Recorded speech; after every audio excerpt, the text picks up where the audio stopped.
yo no tengo la menor duda de que si tú eres creyente, tú deseas ambas cosas, vivir para la gloria de Dios, dar frutos para la gloria de Dios. Sin embargo, es debido a ese mismo anhelo que está en el corazón de todo creyente que muchos cristianos se sienten frustrados porque no perciben tantos cambios en su vida, no perciben tantos frutos como quisieran.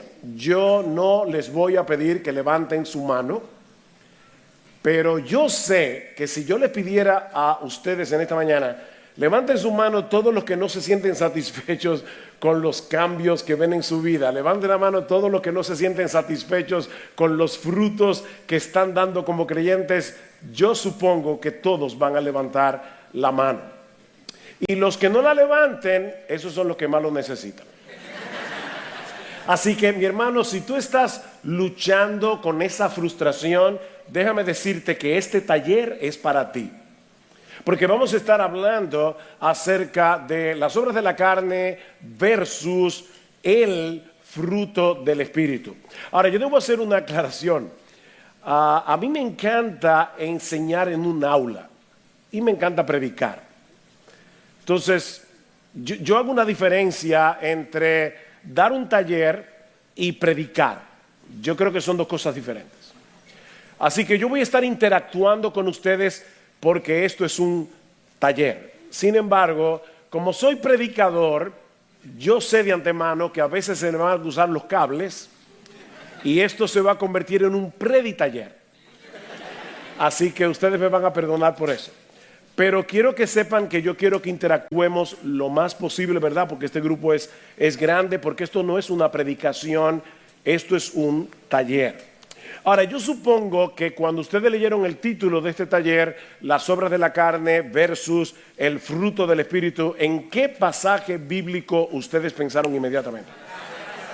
Gálatas capítulo 5. Y tienen razón, porque ese es el pasaje clave del Nuevo Testamento para hablar acerca del tema del fruto del Espíritu y la lucha que tenemos todos los creyentes entre las obras de la carne, el fruto del Espíritu. Sin embargo, antes de llegar a Gálatas 5, yo quisiera primero que pasáramos por Juan 15.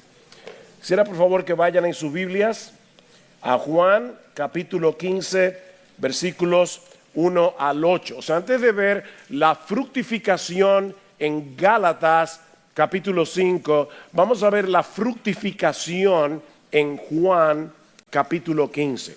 Y yo le pido por favor que leamos los versículos 1 al 8. Yo soy la vid verdadera, mi Padre es el viñador. Todo sarmiento o pámpano que en mí no da fruto, lo quita o lo poda. Y todo el que da fruto lo poda para que dé más fruto. Perdón, lo quita y lo poda. Vosotros ya estáis limpios por la palabra que os he hablado. Permaneced en mí y yo en vosotros, como el sarmiento o el pámpano no puede dar fruto por sí mismo si no permanece en la vid, así tampoco vosotros si no permanecéis en mí. Yo soy la vid, vosotros los sarmientos, el que permanece en mí y yo en él, este da mucho fruto, porque separados de mí nada podéis hacer. Si alguno no permanece en mí, es echado fuera como un sarmiento y se seca, y los recogen y lo echan en el fuego y se queman. Si permanecéis en mí y mis palabras permanecen en vosotros, pedid lo que queráis y os será hecho. En esto es glorificado mi Padre, en que deis mucho fruto y así probéis que sois mis discípulos. Este pasaje se encuentra en el discurso del aposento alto. Ahí están registradas las últimas palabras del Señor Jesucristo antes de su arresto, antes de su muerte en la cruz. Ya Jesús les ha dicho a los discípulos que Él va a ser traicionado por uno de los suyos. Ya les ha dicho que pronto vendría una separación entre ellos y Él. Sin embargo, Él no pretende dejarlos solos y desamparados. ¿Qué iba a hacer Jesús antes de ascender a los cielos? ¿Iba a dejar solo a los discípulos? ¿Qué iba a hacer Jesús? enviaría a su Espíritu Santo. Juan capítulo 14, versículo 16. Y yo rogaré al Padre y Él os dará otro consolador para que esté con vosotros para siempre. El Espíritu de verdad, dice el Señor. Y luego en el versículo 23 dice: Jesús respondió: si alguno me ama, guardará mi palabra, y mi Padre lo amará, y vendremos a él y haremos morada con él. Ahora nosotros ya sabemos por el versículo 16 que esa morada del Padre y del Hijo está en nosotros por su Espíritu. Es en ese contexto que ahora el Señor les dice: yo soy la vid, vosotros los sarmientos, vosotros los pámpanos, como lo traduce la Biblia Reina Valera del 60. La vid era un árbol muy apreciado en el mundo mediterráneo, tanto por las uvas como por el vino. Y no solamente por ambas cosas. Como muchos de ustedes saben, yo vengo de una familia palestina y en mi casa, desde que yo soy un niño, siempre había mata de vid. Toda la vida yo viví viendo cómo se cultivaba la vid, cómo mi papá podaba la vid cada cierto tiempo para que pudiera ser más fructífera, pero no solamente por la uva, y obviamente nosotros no teníamos viñedos, pero también por las hojas, porque los árabes preparan una comida que aquí se le llama niño envuelto, pero es con la hoja de la vid, con la hoja de la uva. Ahora, excepto para dar uvas, para hacer vino y para comer niño envuelto, la vid no sirve para nada más. La madera de la vid no sirve para nada. O sea, solamente este árbol sirve para dar fruto. Y en el Antiguo Testamento, la vid era un símbolo ¿de qué? De la nación de Israel. Lo vemos en Salmos capítulo 80, versículos 8 al 9. Dice que Dios tomó una vid de Egipto y la plantó en Canaán. Lo vemos en Isaías capítulo 5, versículos 1 al 7, donde Dios dice: yo hice por mi viña todo lo que se podía hacer por mi viña. Sin embargo, en vez de producir uvas buenas, produjo uvas silvestres. Los vemos también en Jeremías capítulo 2 versículo 21, en Oseas capítulo 11 versículo 1. Israel como nación no dio el fruto que se esperaba de ella. Pero ahora llega Jesús. Y unas pocas horas antes de su muerte, Él dice de sí mismo: yo soy la vid verdadera. No en contraposición a la vid falsa, esa no es la idea, sino más bien Israel como vid no era más que una sombra de mí. Yo soy el verdadero Israel. ¿Recuerdan Gálatas capítulo 3 donde dice Pablo, que la promesa que Dios le dio a Abraham se la dio a Abraham y a su simiente? Dice, no a sus simientes como si hablase de muchos, sino ya su simiente, la cual es Cristo. Así que Cristo es el verdadero Israel. Eso es lo que Jesús está diciendo cuando dice: yo soy la vid verdadera. De manera que todos esos frutos que Israel no pudo producir como nación, porque fue una nación infiel a Dios, ahora Jesús va a producir esos frutos a través de sus discípulos. Yo soy la vid verdadera, ustedes son los sarmientos y han sido escogidos por mi Padre para llevar mucho fruto. Ahora bien, mis hermanos, ¿de qué fruto es que Jesús está hablando aquí? El Padre los escogió, los conectó a mí como el pámpano a la vid para que ustedes puedan llevar mucho fruto. ¿Cuál es ese fruto? Bueno, algunos piensan que ese fruto es ganar almas para Cristo. Le prediqué el evangelio a una persona, se convirtió, tengo un fruto. Otros piensan que es discipular a los nuevos creyentes. Otros piensan que es todo lo que nosotros hacemos en nuestro servicio al Señor, es poner nuestros dones en operación en el cuerpo de Cristo. Ahora bien, lo cierto es que en Juan capítulo 15, Jesús no nos dice cuál es el fruto. Y yo no creo que sea todo lo anterior. Yo creo que es parte del fruto, pero no es esencialmente el fruto. Sin embargo, en nuestro texto hay dos pistas para saber de qué fruto está hablando el Señor aquí. Vean el versículo 8 otra vez. En esto es glorificado mi Padre, en que deis mucho fruto y así probéis que sois mis discípulos.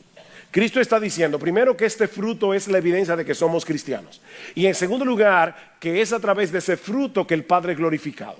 Entonces, ¿cómo es glorificado el Padre? Ahora yo les pido que vayan conmigo a Juan 14. Juan capítulo 14,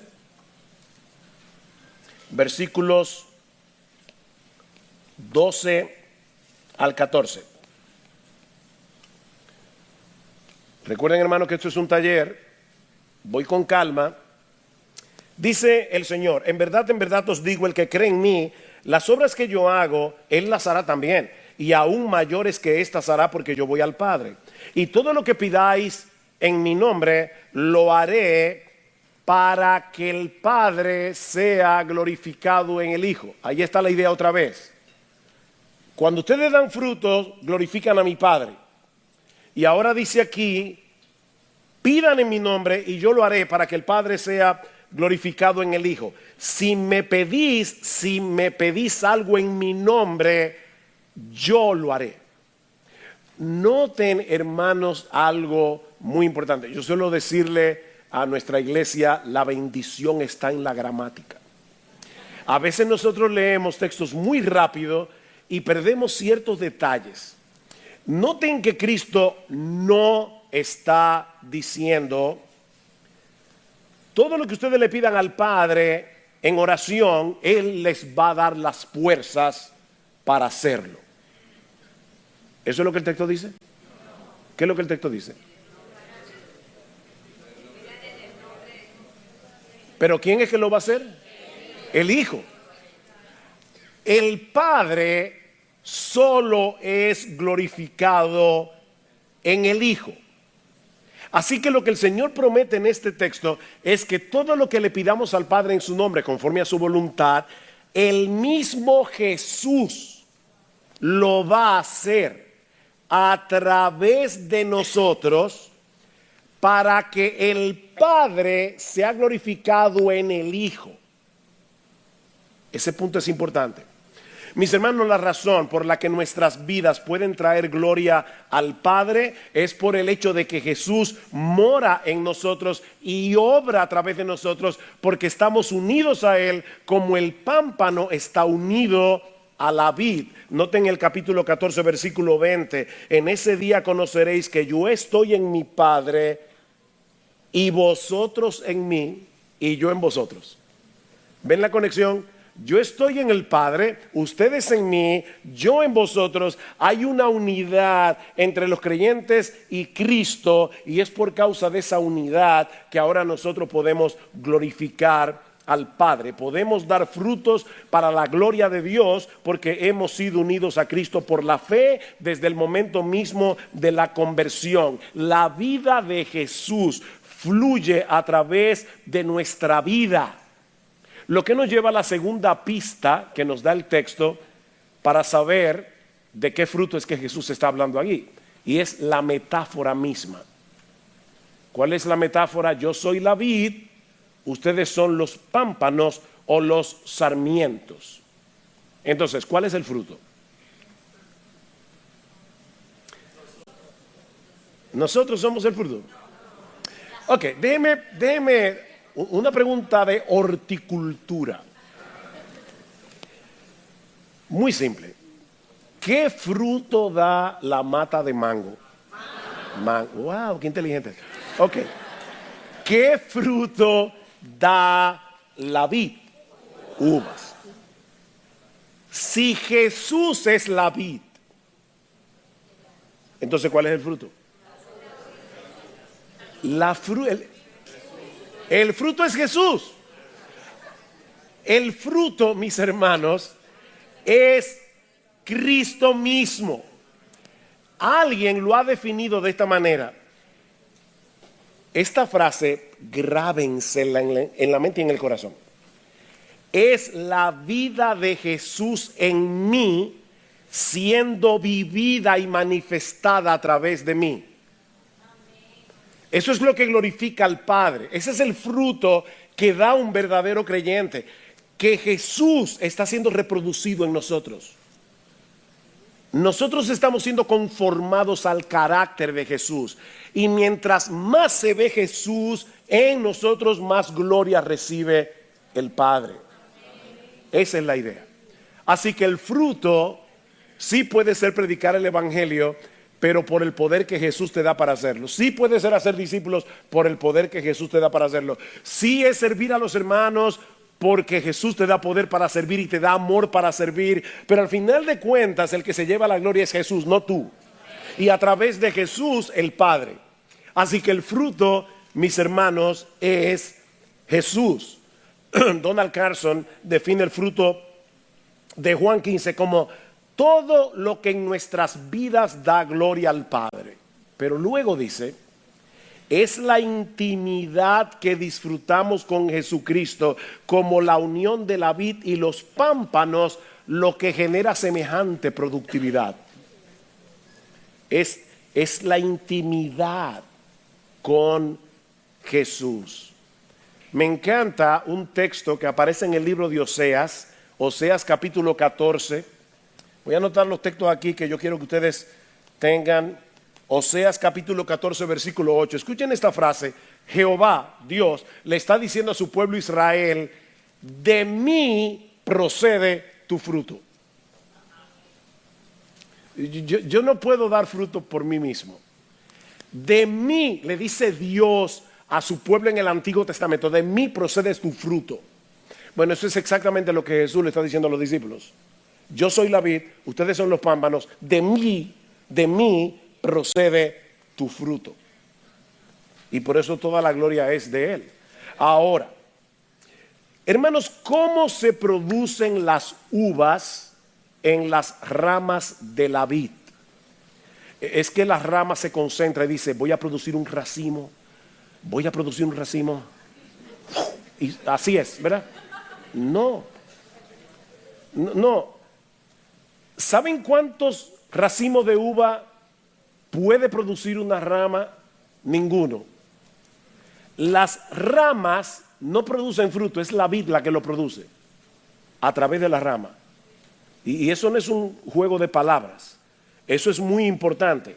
Por más que una rama intente dar fruto, no puede. Pero al estar conectada a la vid, que recuerden que es Jesús, la savia que fluye a través del tronco hace que produzca uvas porque es un árbol de vid. Así que la forma como nosotros producimos frutos es porque estamos unidos a Jesús. Ahora, si eso es así, es Jesús viviendo su vida a través de nosotros, ¿qué responsabilidad tenemos nosotros? Esto es quédate pasivo y deja que Jesús fructifique, o hay alguna responsabilidad en ti y en mí. Están afinados ustedes. Es interesante notar algo en Juan 15, 1 al 8. La palabra fruto aparece en ese pasaje 6 veces y luego 2 veces más en el versículo 16, así que 8 veces en total. Déjeme hacerle ahora una pregunta, a ver si cuando ya estaba leyendo el texto al principio lo leyeron con atención. ¿Cuántas de esas veces el dar fruto aparece en imperativo, o sea, como un mandato?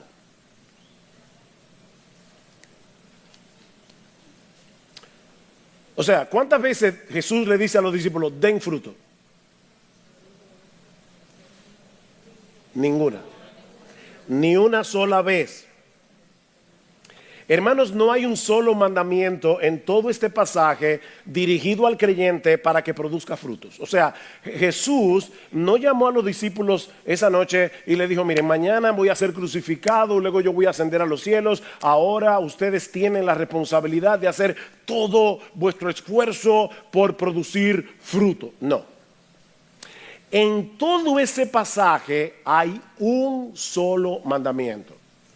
Y esa es la clave, mis hermanos, para una vida fructífera. Hay un solo mandamiento y no es den fruto. ¿Cuál es ese mandamiento? Permanezcan en mí. ¿Ven? De hecho, la palabra permanecer aparece 15 veces en Juan capítulo 15, versículo 1 al 8. 15 veces.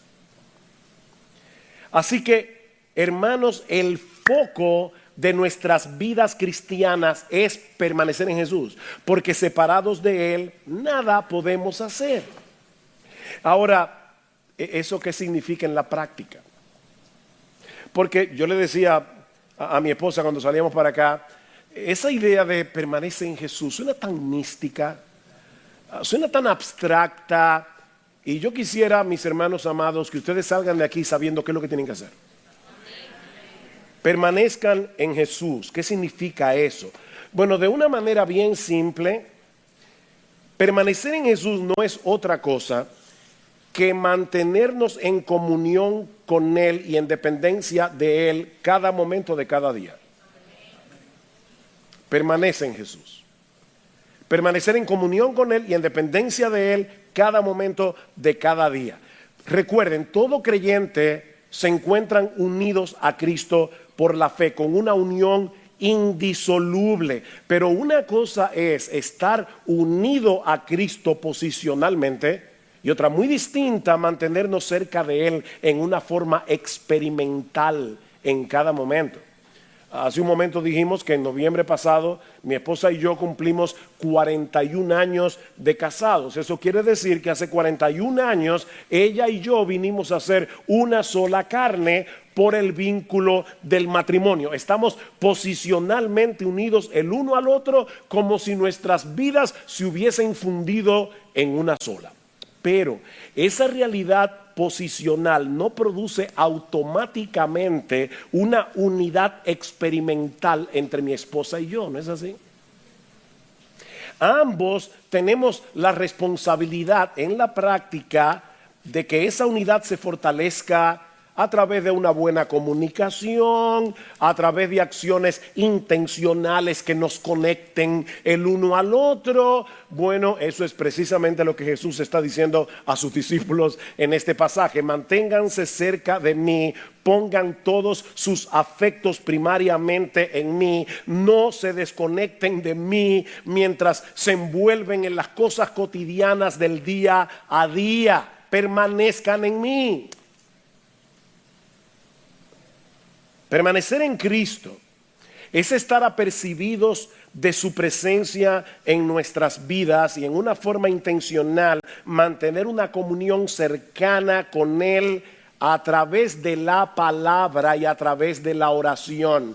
Noten los versículos 7, 9 y 11. Si permanecéis en mí y mis palabras permanecen en vosotros, pedid lo que queráis y os será hecho. Ven, la palabra y la oración. Versículo 9. Como el Padre me ha amado, así también yo os he amado. Permaneced en mi amor. Si guardáis mis mandamientos, permaneceréis en mi amor, así como yo he guardado los mandamientos de mi Padre y permanezco en su amor. Estas cosas os he hablado para que mi gozo esté en vosotros y vuestro gozo sea perfecto. Ven, la palabra, la oración, la palabra, la oración. Permanecer en Jesús es permanecer en su palabra. Permanecer en Jesús es permanecer en comunión con Él a través de la oración. Dice Sinclair Ferguson, yo voy a explicar un poco más cuando lleguemos a Gálatas, pero dice Sinclair Ferguson, la manera de permanecer en Él es dejando que su palabra permanezca en nosotros.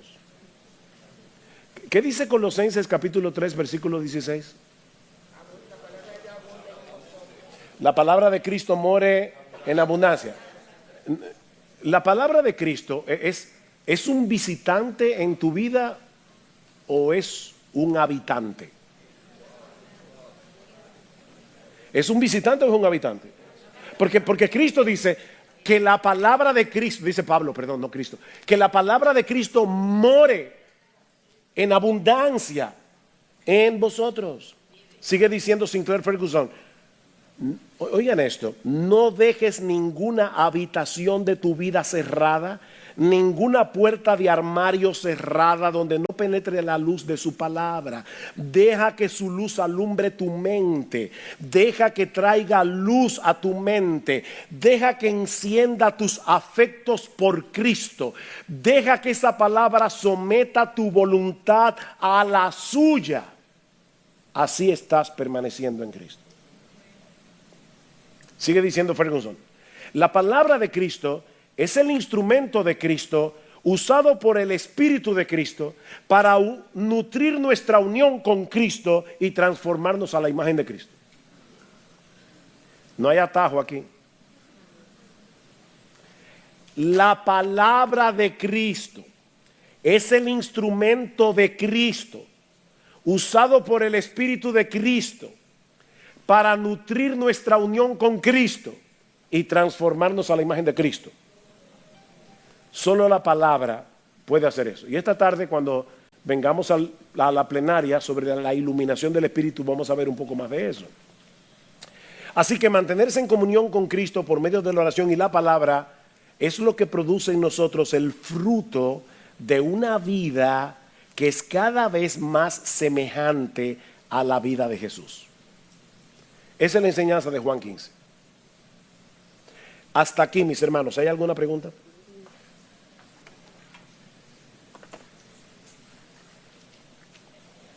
Recuerden que esto es un taller o un preditaller.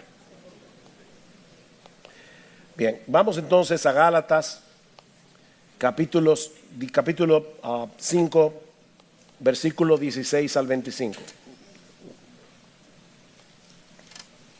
Gálatas capítulo, esto es un 5, aunque usted no lo crea. Versículos, ahora está peor.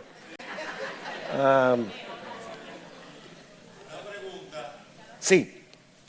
¿Qué quiere decir o cómo interpretar el texto cuando en forma de mandamiento Juan el Bautista y el mismo Cristo dice hacer frutos dignos de arrepentimiento sin que eso conlleve una confusión de obras para salvación? Ahí está hablando de la conversión, no de la vida del creyente, y lo que está diciendo Juan es lo siguiente: no digas que tú te estás arrepentido de tus pecados si tu vida no manifiesta los frutos que son dignos de una vida arrepentida. Pero esa es la entrada a la vida cristiana. Aquí estamos hablando de alguien que ya está dentro. ¿Cómo fructifica? Unido a Jesús. Y ahora vamos a ver en Gálatas que como Cristo vive en nosotros por su Espíritu, el énfasis de Gálatas es en el Espíritu Santo. La carta de Pablo a los Gálatas contiene el mayor número de referencias al Espíritu Santo en promedio de capítulos que encontramos en todo el Nuevo Testamento. Es la carta más densa con respecto al Espíritu Santo. De hecho, el Espíritu Santo se menciona en los capítulos 3, 4, 5 y 6 solamente 17 veces. Porque en los capítulos 1 y 2 son biográficos y por lo tanto Pablo no menciona al Espíritu Santo. Pero eso quiere decir que si hacemos un promedio en los capítulos 3, 4, 5, 6, el Espíritu Santo es mencionado casi 4 veces por cada capítulo y a veces un poco más. Pablo introduce el capítulo 3 de Gálatas. Vamos a Gálatas, por favor. Ahora les voy a decir, como dijo Brian Chappell anoche, sí, que él decía, vamos a trabajar Romanos 8. Pero vamos a trabajar Gálatas ahora. No se lo voy a poner facilito. Vamos a Gálatas 3.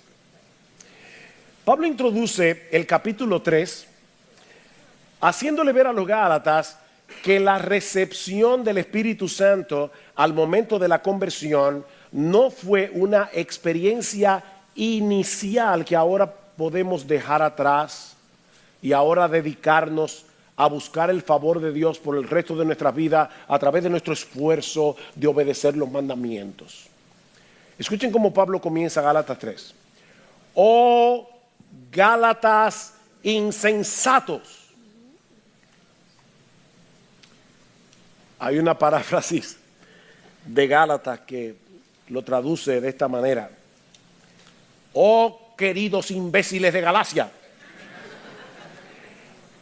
¿Quién os ha fascinado? Y esa palabra que usa Pablo allí es bien extraña, porque es quien los embrujó, quien los hechizó, quién os ha fascinado a vosotros, ante cuyos ojos Jesucristo fue presentado públicamente como crucificado. Esto es lo único que quiero averiguar de vosotros. Los gálatas estaban siendo atacados por falsos maestros que le decían: sí, se está muy bien eso de Cristo, pero ahora ustedes tienen que guardar la ley de Moisés, sobre todo la circuncisión, si ustedes quieren ser partícipes del pacto con Abraham y de las bendiciones del pacto. Y Pablo les dice: ¿ustedes recibieron el Espíritu por las obras de la ley o por el oír con fe? Respuesta, ¿cuál es la respuesta? Por el oír con fe. No fue por las obras del Espíritu, no fue que ustedes estaban guardando los mandamientos y entonces vino el Espíritu Santo como resultado. Fue porque ustedes oyeron el Evangelio y ustedes creyeron en el Evangelio y el Espíritu Santo vino a vosotros. Fue por el oír con fe. Tan insensatos sois que habiendo comenzado por el Espíritu vais a terminar ahora por la carne. ¿En qué sentido Pablo está usando aquí la palabra carne? Esto es importante. No en el sentido de naturaleza pecaminosa, sino en el sentido de ahora ustedes que comenzaron por la fe y recibieron el Espíritu por la fe, ¿van a seguir guardando los mandamientos para recibir el favor de Dios? O sea, no es que no guardemos los mandamientos, no es que no obedezcamos a Dios. La pregunta es: ¿por qué ustedes están obedeciendo a Dios? Porque si tú lo estás haciendo para ganarte el favor de Dios, tú estás viviendo en la carne. Estás viviendo en la carne. Nosotros obedecemos a Dios no para ser favorecidos por Dios, sino porque ya fuimos favorecidos por Él, solo por Cristo, solo por gracia, solo por medio de la fe. Esto es sumamente importante. Aquí el orden de los factores se altera el producto. Si tú estás tratando de ganarte el favor de Dios a través de tu obediencia, tú estás viviendo carnalmente.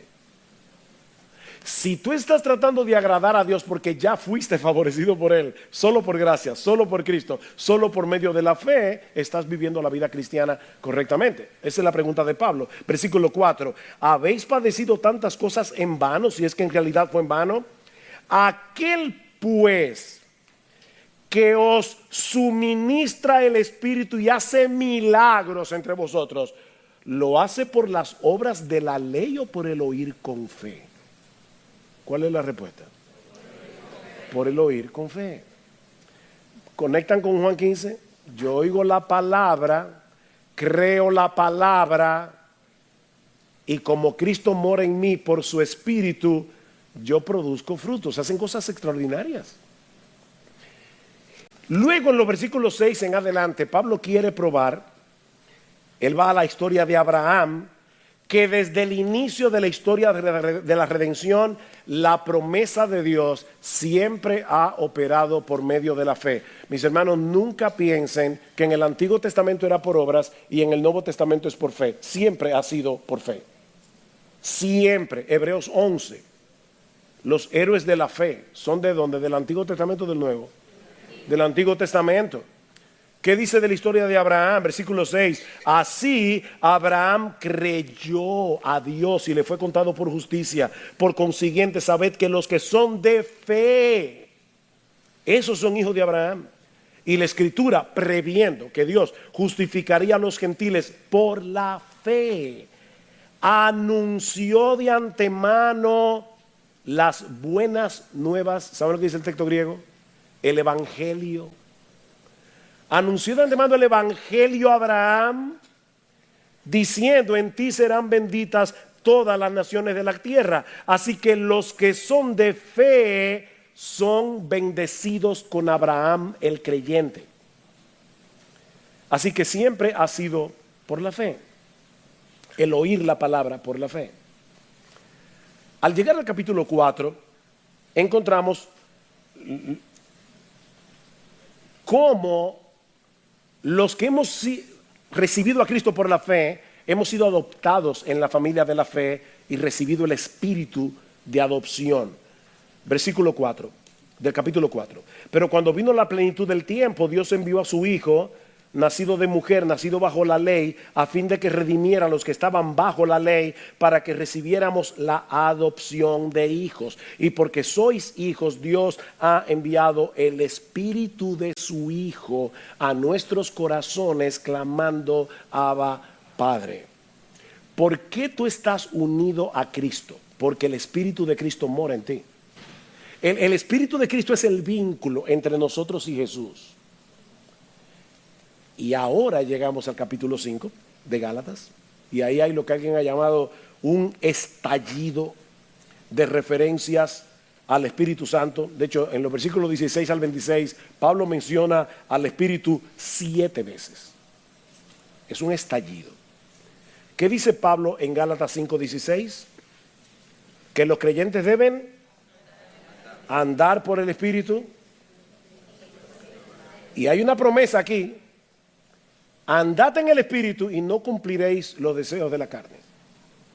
Permítanme aquí una referencia griega y van a entender ahorita por qué. La palabra griega que aparece en el versículo 16 es peripateo.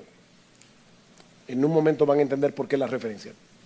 Luego en el versículo 18 dice: si sois guiados por el Espíritu, no estáis bajo la ley.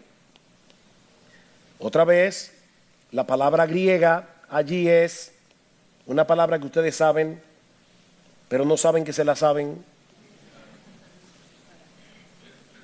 Es la palabra pedagogue, de donde viene la palabra pedagogo.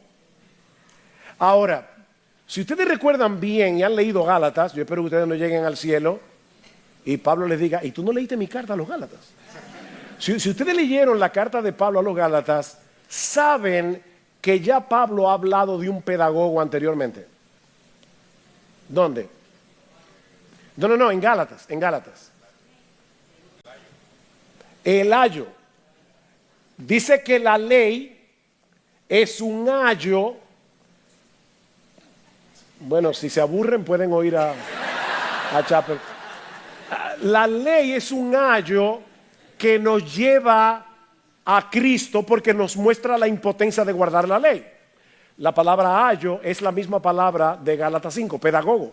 Así que Pablo está diciendo: la ley antes de ustedes ser cristianos era su pedagogo. Eso viene de paidos ago, que significa uno que guía a un niño, ¿verdad? Entonces, la ley era nuestro pedagogo cuando no éramos cristianos y nos guió hacia Cristo. Pero una vez que somos cristianos, ahora tenemos otro pedagogo. Y ese pedagogo se llama el Espíritu Santo. Ahora, otra vez, yo le decía de nuevo a mi esposa, así como la idea de permanecer en Cristo puede sonar muy mística y abstracta, eso de andar en el Espíritu, ser guiado por el Espíritu. Y luego en el versículo 25 dice vivir por el Espíritu. ¿Qué significa eso? Aquí es donde es importante esta palabrita peripateo. Hay tres grandes filósofos griegos que son Sócrates, Platón y Aristóteles. Si quieren un recurso mnemotécnico, piensen en un spa. Sócrates, Platón y Aristóteles. La escuela que fundó Aristóteles en Atenas, él le llamó el Liceo. Pero la escuela vino a ser conocida como la escuela que no puede ser. Me quedan 15 minutos. Bueno, abróchense los cinturones. Vamos rápido. La escuela peripatética le llamaban a la escuela de Atenas. ¿Por qué? Porque la palabra peripateuo en griego lo que significa es caminar detrás de alguien o caminar en una dirección particular. Aristóteles no enseñaba en un aula como esta, sino que él iba caminando a través del liceo, todos los discípulos iban detrás y Aristóteles les iba enseñando, y es por eso que se llamaba la escuela peripatética. Bueno, cuando Pablo dice aquí, andad en el Espíritu, ¿qué es lo que está diciendo? Que nosotros debemos tomar, les dije que se apretaran los cinturones, yo ahora estaba hablando despacio, pero Yo antes era conocido como la boca más rápida del oeste. Así que es tomar la determinación de seguir al Espíritu en su intención de conformarnos al carácter de Cristo, al prestar atención a su palabra, al tratar de discernir su voluntad en su palabra y al obedecerla en dependencia de Él. Eso es andar en el Espíritu. Necesitamos que Él sea ahora nuestro pedagogo, que Él nos diga, mira, es así como tú debes vivir. Si la Biblia lo dice, ya tu opinión no vale nada. Las opiniones de tus amigos no valen nada. Los consejos de tus canchanchanes no valen nada. El Espíritu Santo en su palabra te está diciendo, óyeme, quítense de vosotros toda amargura, enojo, ira, gritería, maledicencia, toda malicia. No es que yo no lo puedo perdonar. Quítense de vosotros peripateuo. Anda detrás del Espíritu. El Espíritu te está diciendo, no, tú no puedes guardar amargura. Eso es carnalidad. Tú tienes que hacer lo que yo te estoy diciendo. Andate en amor, como Cristo os perdonó. Entonces, como yo sigo al Espíritu, yo voy detrás del Espíritu. Eso quiere decir que la palabra va delante de mí. Yo voy siguiendo la palabra. Eso es, no hay nada místico aquí, hermano. No es esperar un rayo del cielo. No, es que la Biblia vaya delante de ti, porque esta palabra la inspiró el Espíritu Santo. ¿Ven? Así que andad peripateuo detrás del Espíritu. Sigue al Espíritu. Que Él sea tu pedagogo a través de su palabra. Ahora noten, hermanos, que hay una tensión aquí, como dice Thomas Schreiner, entre el poder divino y la elección humana del creyente. Los cristianos somos los que decidimos caminar en el Espíritu o detrás del Espíritu continuamente. Pero al mismo tiempo es el Espíritu el que está obrando en mí para crear nuevos apetitos y dar nuevo poder para resistir a la carne y agradar a Dios siguiendo su palabra. Así que yo tengo una responsabilidad, pero el Espíritu Santo está haciendo algo en mí para que yo pueda hacer eso. Tenemos que aprender a vivir con esa tensión. Ahora, noten otra vez Juan 15 y Gálatas 5. En Juan 15 se nos dice que ahora podemos obedecer a Dios con gozo debido a nuestra unión con Cristo. En Gálatas 5, Pablo nos dice en el versículo 24 que aquellos que somos de Cristo hemos crucificado la carne con sus pasiones y sus deseos. Sin embargo, como el pecado todavía permanece en nosotros, hay una lucha, porque en cualquier momento podemos comportarnos carnalmente. ¿Y cuál es la lucha? Versículo 17. Porque el deseo de la carne es contra el espíritu y el del espíritu es contra la carne. Pues estos se oponen el uno al otro de manera que no podáis hacer lo que deseáis. En otras palabras, la carne tiene una agenda para tu vida. Tu naturaleza pecaminosa, el pecado que mora en ti, tiene una agenda. El espíritu que también mora en ti tiene otra agenda. La carne quiere llevarte a seguir los impulsos naturales que surgen del pecado que todavía mora en ti. Eso es lo que Pablo llama el deseo de la carne, pero literalmente la palabra que usa Pablo aquí es epithumía, que lo que significa es un sobredeseo. Un sobredeseo. Es un anhelo que controla toda tu vida. Mis hermanos, nuestro problema no es que siempre, no es únicamente cuando deseamos cosas malas. Puede ser cuando sobredeseamos cosas buenas, pero las deseamos más que a Dios. ¿Es correcto que un soltero, una soltera deseen casarse? Totalmente legítimo. Si tú deseas casarte, muy bien. Pablo dice, procuren casarse. 1 Corintios 7. Pero si eso se convierte en un sobredeseo, si tú lo deseas más que a Dios de tal manera que aunque tienes a Dios, vives insatisfecho o insatisfecha y con descontento porque tú no tienes eso que sobredeseas, entonces ya es tu naturaleza pecaminosa e idolátrica la que te está dominando. Estamos convirtiendo esas cosas en nuestro Salvador. Si yo tuviera eso, yo fuera feliz. Dios no te basta. La lucha entonces entre la carne y el espíritu es una lucha de deseos. El espíritu desea una cosa en nosotros que es completamente contraria a lo que desea la carne. ¿Qué es lo que desea el espíritu? La respuesta otra vez está en el aposento alto. Tenemos que regresar otra vez a Juan 14. Él me glorificará, dice Jesús. Yo voy a enviar mi espíritu, ¿para qué? Para que me glorifique. Yo sé que aquí en Por Su Causa se ha mencionado ese texto varias veces. La obra principal del espíritu es glorificar a Cristo. Así que, hermanos, lo que desea el espíritu es mostrarnos a Cristo por medio de su palabra y conformarnos cada vez más al carácter de Cristo.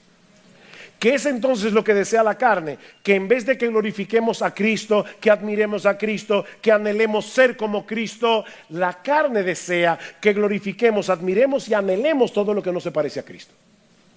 ¿Ven qué fácil? Y eso produce en nosotros, si seguimos los deseos de la carne, una serie de pecados que Pablo enumera en los versículos 19 al 21. Lamentablemente, no voy a poder detenerme aquí, pero dice Pablo, ahora bien, las obras de la carne son evidentes: inmoralidad, impureza, sensualidad, idolatría, hechicería, enemistades, pleitos, celos, enojos, rivalidades, disensiones, sectarismos, envidia, borracheras, orgías y cosas semejantes a estas. O sea, que eso no es todo lo que la carne produce. Aquí vemos pecados sexuales, en el versículo 19 vemos pecados relacionales, vemos adicciones al alcohol, a lo que sea, vemos intemperancia, falta de dominio propio. Eso es lo que la carne produce.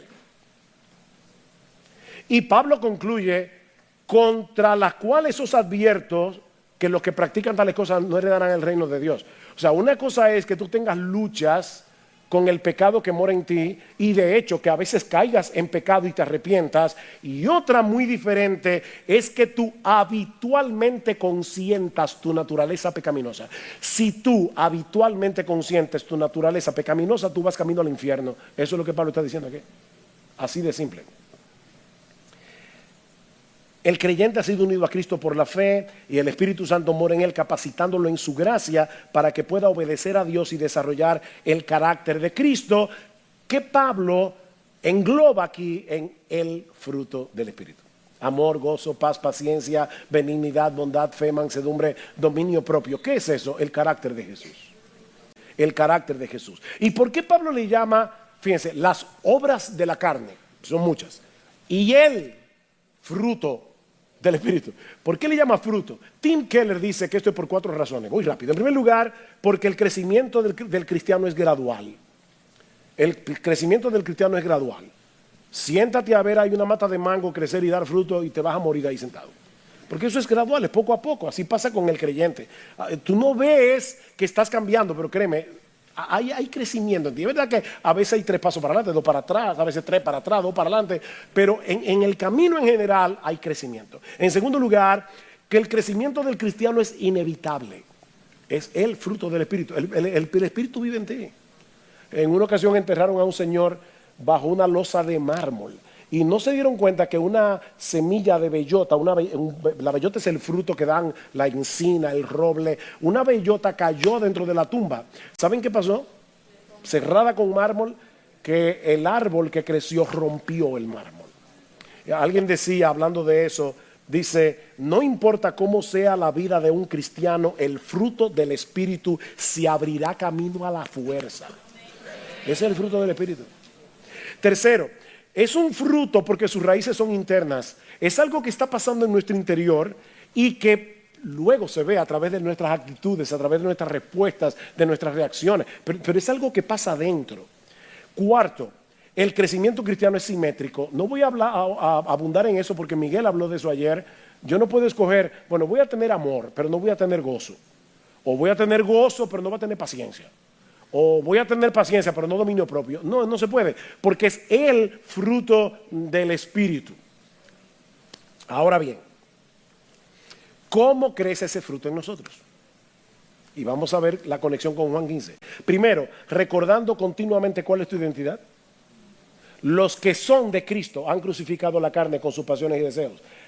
No le creas al diablo cuando te dice que tú no tienes otra opción que pecar, porque eso no es verdad. Los que son de Cristo, y tú eres de Cristo, estás unido a Cristo, han crucificado la carne con sus pasiones y deseos. Recuerda tu unión con Cristo, porque eso es lo que te define. En segundo lugar, ataca el pecado a nivel motivacional, no solamente conductual. ¿Por qué tú estás pecando de esa forma? Mis hermanos, ¿por qué desobedecemos a Dios? Porque pensamos que satisfacer ese sobredeseo nos dará la satisfacción que Dios no nos está dando. Así que si tú atacas el pecado a nivel motivacional y dices, no, eso es una mentira del diablo, no es verdad que ninguna criatura me va a dar más satisfacción que el Creador, tú estás atacando el pecado a nivel motivacional para que las obras de la carne no se manifiesten en ti. En tercer lugar, anda en el Espíritu. Y ya vimos lo que esto significa. Ve detrás del Espíritu, la palabra delante y tú detrás, diciendo lo que la palabra dice en dependencia del Espíritu Santo. ¿Y sabe qué va a pasar? Una promesa: no satisfaceréis los deseos de la carne. Toma la determinación de seguir al Espíritu de Cristo en su intención de conformarte al carácter de Cristo, prestando atención a su palabra, tratando de discernir y obedecer su voluntad en dependencia del Espíritu, y tú vas a andar en el Espíritu. Mis hermanos de la IBI, ¿puedo robarme por lo menos 4 minutos? Ustedes son de la IBI. ¿Yo qué digo? Ok. Es que esto es importante. Ya este final es muy importante. Los que me conocen saben muy bien que yo soy un músico frustrado. De hecho, ya yo tengo planes de cuando yo llegue al cielo, le voy a pedir a Johann Sebastian Bach que me enseñe música, y como tenemos toda la eternidad. Ok. Yo soy un músico frustrado. Imagínense que un día yo estoy en el piano de la iglesia tratando de sacar algo de melodía, pero estoy ahí luchando con el piano, y de repente entra por la puerta Daniel Barenboim, que es uno de los mejores músicos, bueno, de los mejores directores, pero es músico también, de los mejores directores de música que hay en el mundo. El único problema es que él lo sabe, pero bueno.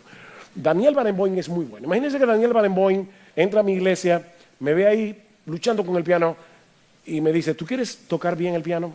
Te voy a dar un secreto. Mira, yo tengo algo, un poder, que todo el que toca el piano mirándome a mí, lo toca perfectamente. De verdad, sí.